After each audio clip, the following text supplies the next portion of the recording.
Hey everyone, my name is Fabors and welcome to my channel.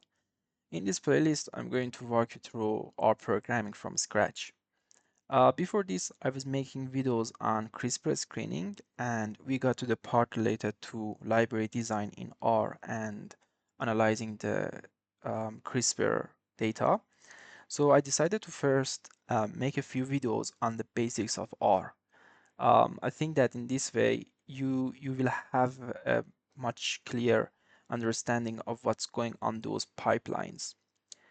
Maybe by the time you're watching this video, I've already uploaded the videos on library design and analysis, and also much more videos on NGS analysis using R programming. Why you need to learn R and why R is an important language? Well, R is a very useful and flexible programming language that you can do a lot with it. You can manage and analyze data. You can connect to online databases and download data from them. And also you can do all the statistical analysis by using this program. I know that there are many other programs that can do such tasks like performing statistical analysis, but in R you have access to tons of packages. So you can, for example, create very interesting graphs and plots, something that you cannot do in other program because other program and other software provides you only with a limited number of visualization. And also, you can handle high throughput data in RStudio. For example, NGS, next generation sequencing, microarray, and similar datasets. Another things when you go a little in the advanced level, you can apply machine learning in R. You can model trends, predict patterns, and much more. I think that learning R has become essential nowadays because we are now dealing with massive amounts of data compared to the past. So knowing how to handle the data, how to get a result or show a plot or visualization from them, and also how to interpret them is very important. In this playlist, I will show you the basics of R in a few videos. After that, if you want to go further, you can explore more specialized courses on the internet. There are many courses, the online courses, that you can enroll in based on your field of study. In this video, I'm going to introduce you to the RStudio and talk about the basic operators and functions, and also show you different data structure in R. And in the next video in this playlist, I'm going to show you some fundamental and important packages that are in common in every field. So you need to know them and how to work with them. And also the basics of plotting and data visualization using common packages like ggplots. And also how the loops work in R. So let's get started. After installing the RStudio, you need to open it.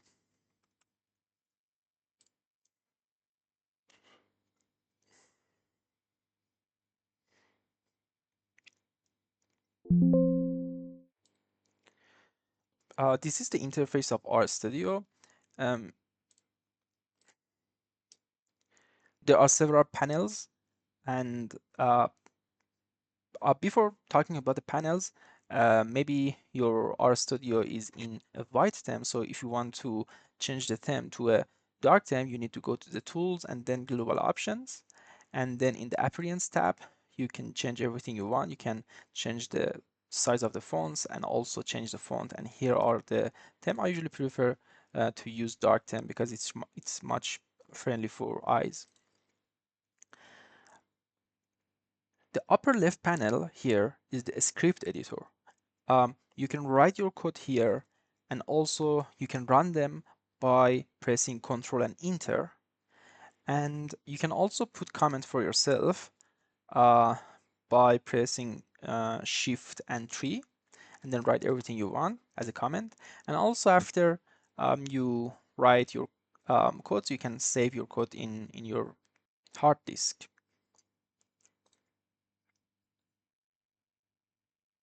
In the lower left panel, there is the console where your code actually runs. You can open many tabs here, just like a browser, but you have only one console, which means that you can run one session at a time. On the upper right panel, you can see the environment. Every variable or data set you create is stored in the active memory. So it's temporary, and if you want to keep them permanently, you need to export them or save them to the hard drive using some scripts. There are also the history of your previous codes, and here is the connection tab, which displays the databases you are connected and also their status.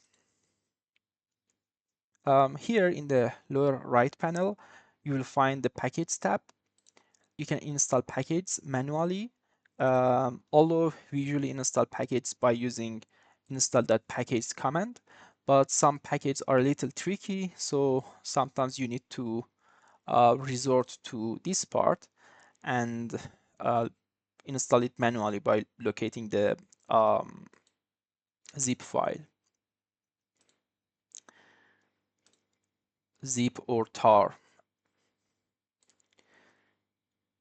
There's also a help tab where you can look up how different function or packages work.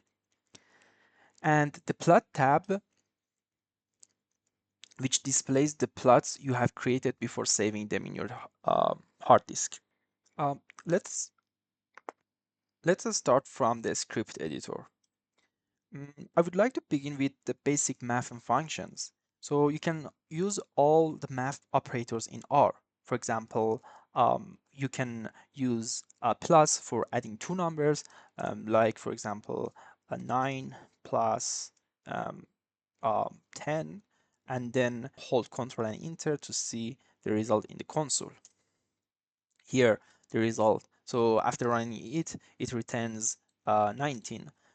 Or other math like minus, for example, 10 minus 2, result is 8. What else? Multiply 10, multiply 9, it's 90, and 10 divided by 2, which is 5. And also you can get the square root of a number using sqrt function, and then open the parenthesis and write your number. For example, if it is 20, then the square root of 20 is 4.4. For power, you can press Shift and 6. So, for example, 3 in power of 2, in power of 2 is 9. These are the basic math operators you need to know. Also, for rounding numbers, you can use functions like floor and sailing. Floor would round the number to its lower number. For example, if it is 9.5, so the floor of 9.5 is 9. And the sailing of 9.5 is 10. Even, for example, the floor of um, 9.1 is also, let's 9.9, for example, is 9, because it forcefully round the number to its lower number. But if you don't want to do this, you can easily round the number, write round, and then the number 9.9, which is 10, or round of 9.1, which is 9. Now let's talk about the variables. Variables are containers for storing data values. You can create a variable by writing any name, for example, ASD, and then put this sign, or ASD and this sign in front of them, and also add a value to them. For example, this is 8 or this is 9. So then we can run them. After running them, we have our variable and their values in the environment tab. You can also remove one of the variable, for example, rm and AST. So we removed AST variable. This RM function is very useful if you want to keep your environment clean, because after creating many variables, it can get messy and hard to find what you need. We also have competitive signs and operators. These are things like two equals, uh, this, this, this, or this sign with an equal sign. In this way, you can compare two variables with each other to see if they are equal or if they are greater or lower than each other, and it only returns a true or false. For example, let's run these two variables again. We have AST and AST2, and if we write AST and then put two equals and then AST2, so it gives you a false because 8 is not equal to 9. Um, AST2, okay. So it's false. And this is opposite to this. So this tells you that these two variables are not equal to each other, and it returns a true.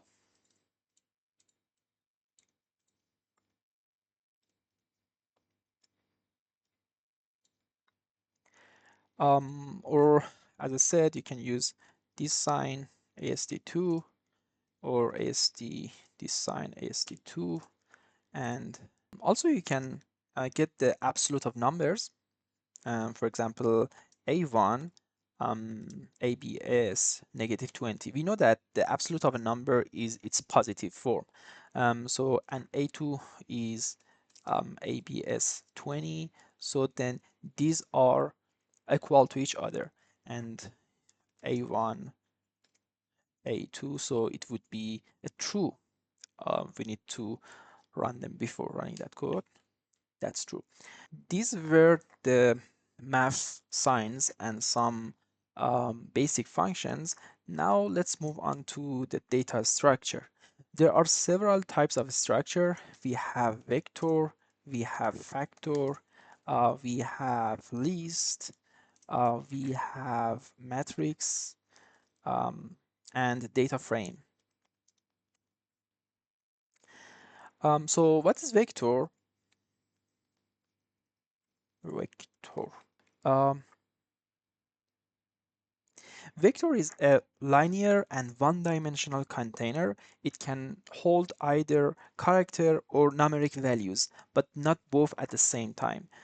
For example, we have Z1 and it has a collection of C's collection of numbers, 1, 3, of 6, 7, or even logarithm like a 2 of 5. And this is our vector. We can get a class from it. Class function would give you the types of this variable. So the class of Z1, it returns character, sorry, numeric, because it's numeric. But for example, if Z2 is something like um, collection of I don't- low, and so, and then if you get a class from it, it will give us Z is capital character.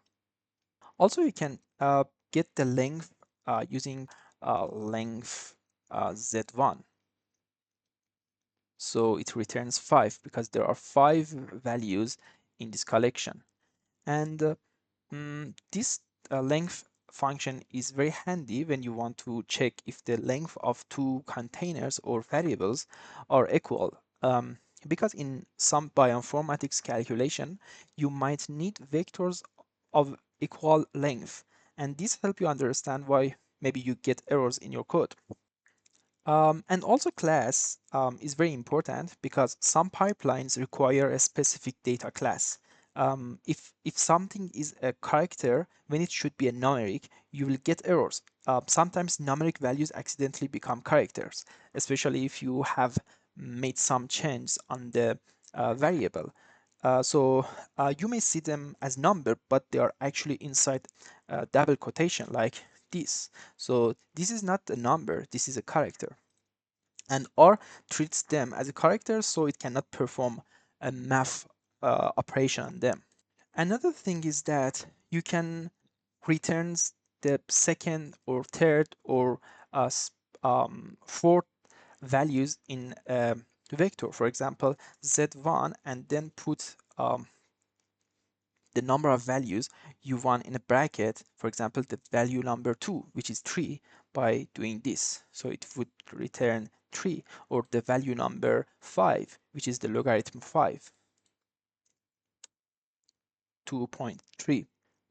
Another useful function is append. If you have a vector and want to add some values to it, you can use it like this. Let's try this variable. We have z2, and then we have z3, which have the z2 plus, for example, another value. So we use append. This would add something to our z2. Here we need to give it the variable we want to add something to it, and then here is what we want to add. For example, maybe it's another collection of characters. For example, C by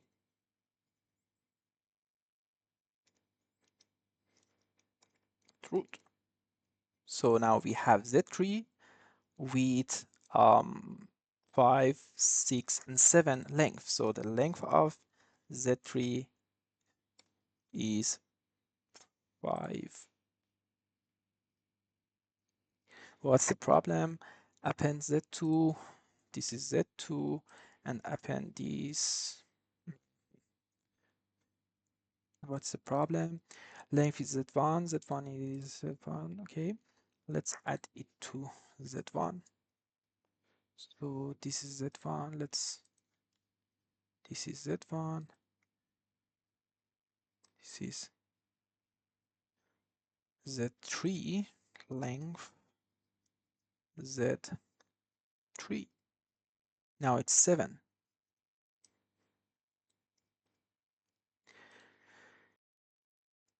Also here you can see help page. So if, for example, you want to see what are other arguments of append function, you can put a question mark here and write append. So here you can see a description of this function, add elements to a vector, and this is the usage.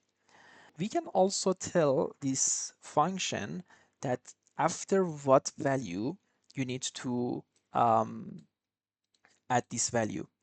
For example, let's try Z3. So Z3 have 7 values, and we want to add a character after this. This is 1, 2, 3, 4, 5, the fifth values. So we can use Z4 is append Z3, and what we want to add, for example, a number 1, 2, 3, and then after Z3 and the value number 5.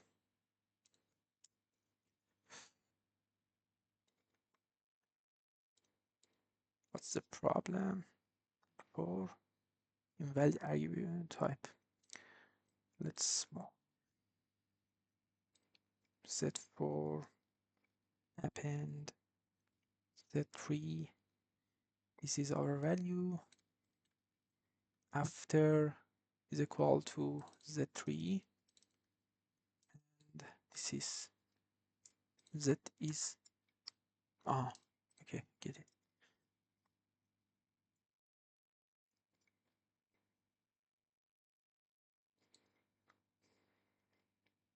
So here the problem was with this part. This function doesn't work by using these forms of telling which value you need to put our new value after that. and you need to write a number. Here the result of this is actually a number. If I write this part here, this would write 1, 2, 3 after all of the values. Z4 1, 2, 3 after bit root. Factors are used to store categorical data like sample types or groups. For example, maybe we have fruits, a collection of fruits here, and this is banana, apple, banana,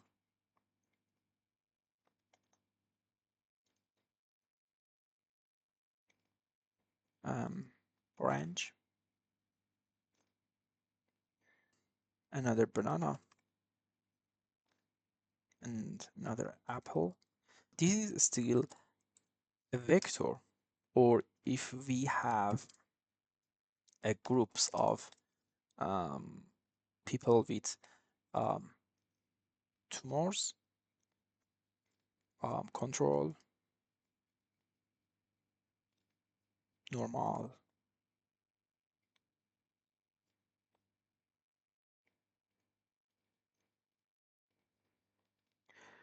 another control, normal, and tumor.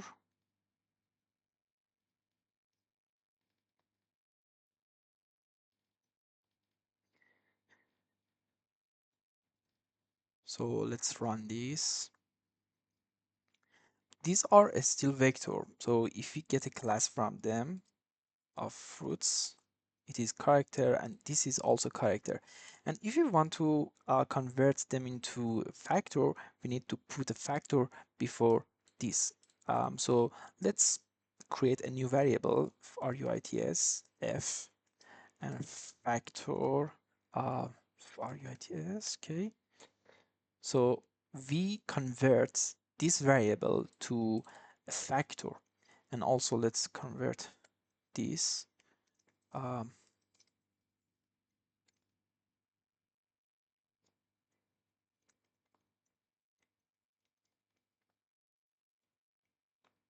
then if we get a class from them, group F, this is factor.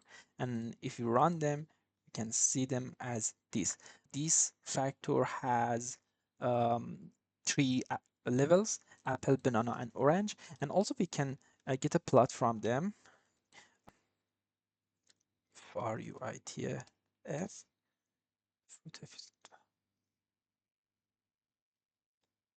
FRU, puts F. It shows you the frequency of these levels. Now let's move on to the lists. A list is also a linear variable, but it can store many different data structure, such as vectors, factors, or data frame. For example, we can have a list of numbers, and then a character, and also logical um, signs.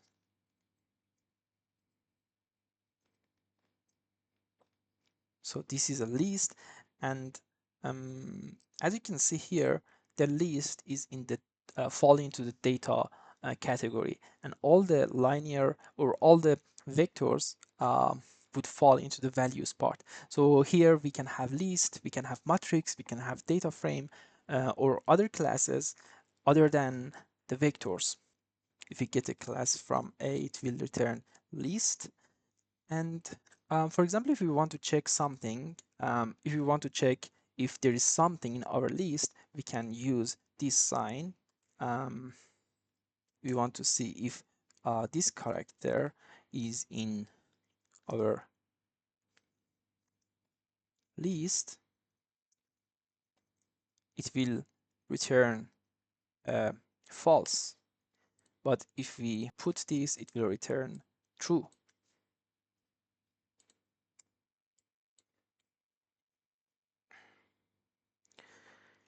Okay, now let's move on to the matrix. A matrix has dimensions. Let's create one. We have a matrix from numbers of 1 to 500, which has 100 row and 5 columns.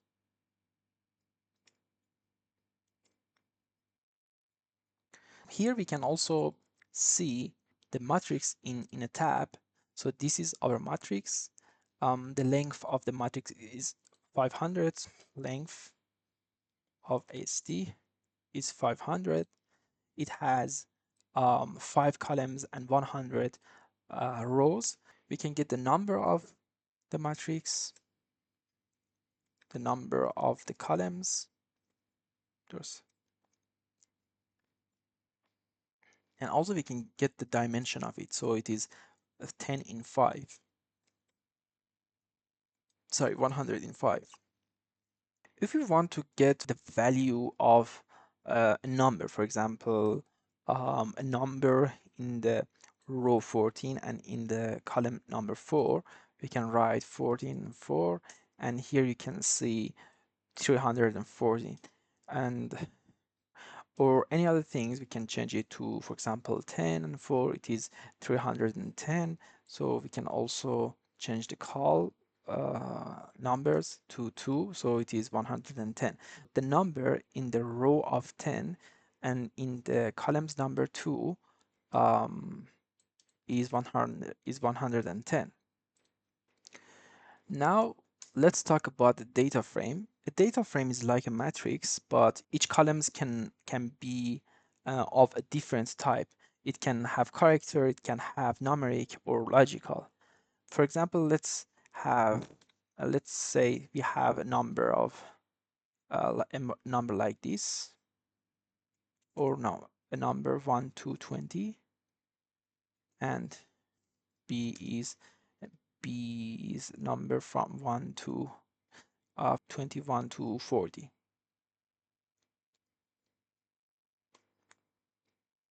Then what's the problem? Longer object length is not a multiple of shorter logical length, and a is introduced by corrections. Okay. Now if we want to create a data frame, we can create a variable and data.frame, and then add these two variables to it, a and b. So now we have a table with 2 columns and 20 rows. Here we can get the names of the columns by writing call names and then put table here. So the call names is A and B, and also the row names, which are table row names, which are this. We can also change the name of the columns. You can write call names table, and then write the column names here, for example, tumor and normal. So then if you go to the table tab, you can see that the column names has changed. And also we can do the same with the row names. For example, row names of table is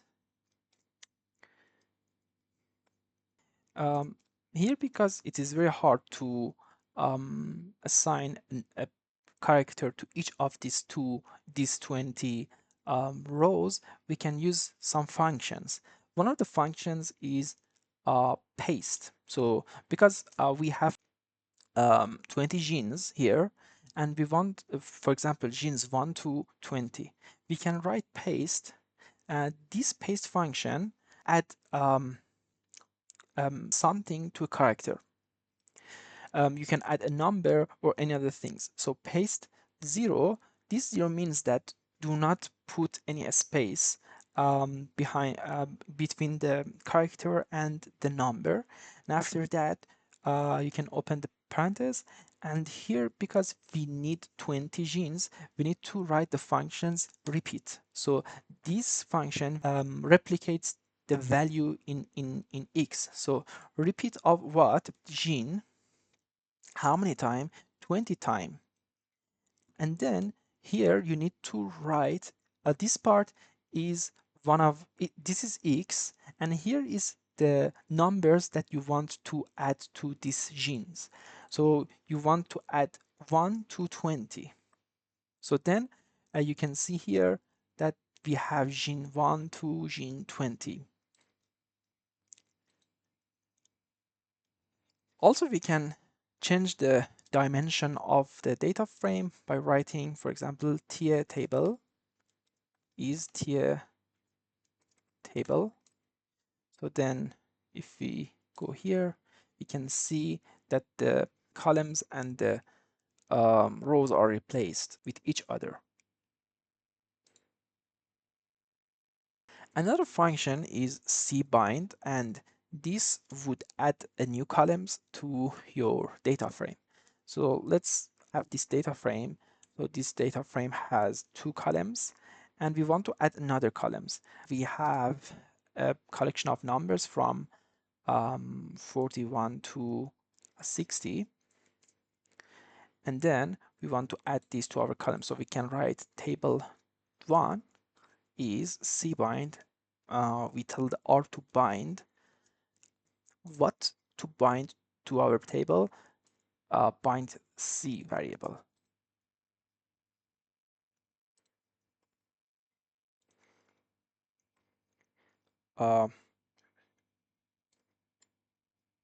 Okay, here is table 1. So we have this. If the C is something like 61, if the length of C is not aligned with the length with the row length of table, it won't work. So it would returns an error. Argument imply differing number of rows, 20 and 21. So it's very important to have an equal length of rows. And if you want to Now, if you want to change the names of this column, you can use call names table 1, which columns number 3 to what, for example, to a standard of care. So now we have this. Then if you want to save your data frame, you need to first identify the path. So you can use this set work directory to set your path. This is the path, but you need to change these. And after that, you need to write that table. This function would store this data frame as a text file, table 1, and the name, for example, test.txt.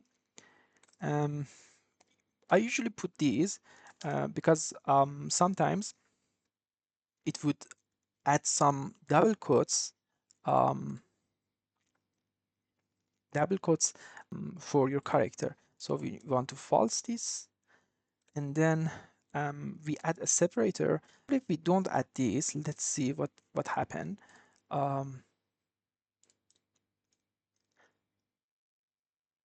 There is no separation, there is no space between these numbers. The number of 41, which should be under the category SOC, is now under the category of normal. So if you add some space between them, you can fix this. Sep equal to this. Then let's open it again. Now we can see that there is a separation between these. So you can better see which numbers are assigned to which columns. Also, you can store it as a CSV file, table1 test.csv. Here you don't need to use any of these, because in CSV it's automatically put all the variable in its correct position. And that's our table. Now, every time if you want to read your table, let me clean all of these. For example, you have cleaned all of these and you want to read this, you need to first set work directory to the place you want to read something, and then assign a variable here, and then read.csv, and here you need to put your file here. This is the file, and here you can see our file. But the problem here is that our row is moved forward and we need to replace it to its correct position. For this, you need to write row names. Row names table is table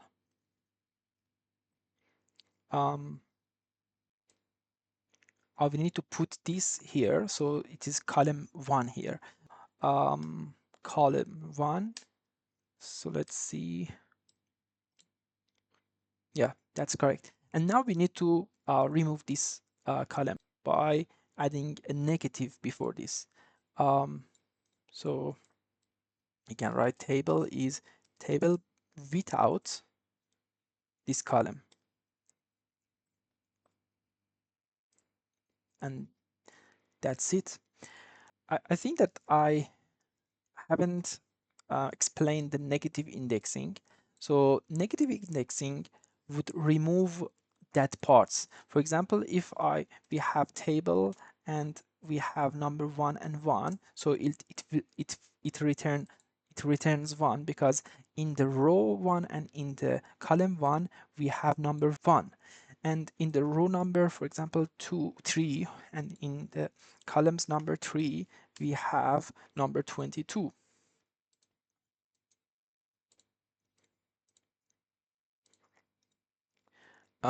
Here. And if you put a negative here, it would show all the columns except the columns number 3. We have all the values in row 3, all the columns except the columns number 3. And if we remove this, it will show all the rows and also all the columns except columns number 3. And if I write it again and do this, now it will show all the rows and all the columns except the rows number 3.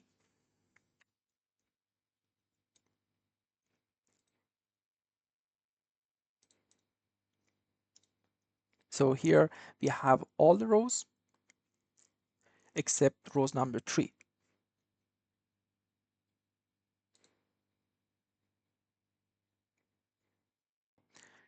These were the basic functions and operators in RStudio. In the next video, I will talk about the some useful packages that you need to know. And also in other videos, I will go through the basics of loops and plottings and visualization. Thank you for watching and see you in the next video.